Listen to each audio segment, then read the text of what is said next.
To have suffered a 6-2 defeat at the hands of their city rivals is Hearts. That loss was the last straw for some fans, and today they organised a protest against the way the club is being run. Chick Young has the full story.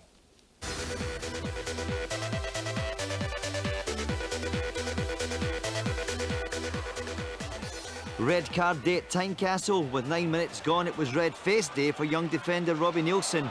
Caught in possession by Paddy Connolly, it seemed the Saint must score. Then it seemed Keegan Parker would. Neilson off the hook. Alan Main had another wonderful game for St Johnstone. Coming up, a great save to deny Cameron. The Scotland midfielder really should have buried the chance though. Meanwhile, the Hearts fans had cornered the greetings card market, but it wasn't exactly Valentine's Day for Chief Executive Chris Robinson, the main target of their venom.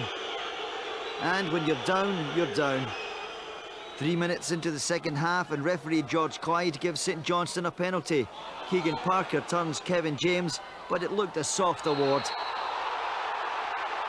In fact, from this angle, Parker went down so easily, he would look at risk in a slight breeze. Good penalty though, his second in successive games.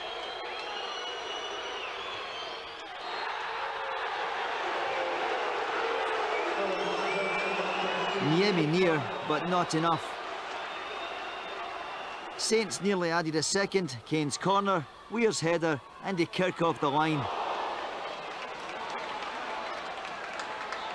Hearts were off the hook this time, but the gods were conspiring against them. Within 5 minutes they went 2 behind, and the goal was a gem. Parker broke clear down the left and set up Paddy Connolly. He checked inside and was forced across field. And if you don't know what to do next, then stick it in the net and discuss the options later. 2-0. Great play by Connolly, although his effort was aided and abetted by a deflection. But the tide was coming in Hearts. They did have their chances, Presley rocked by Main.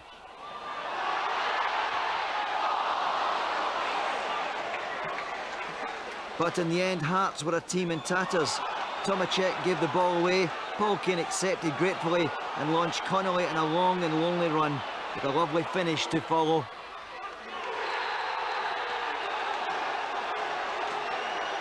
Red card day had turned into red-eyed day for the Hearts support. But it'd be wrong not to pay tribute to St Johnstone, who have now destroyed Rangers and Hearts in back-to-back games. And Connolly looks a born-again player. Hearts fans were evacuating the ground, but the sweat running down his face belied Connolly's ice-cool performance.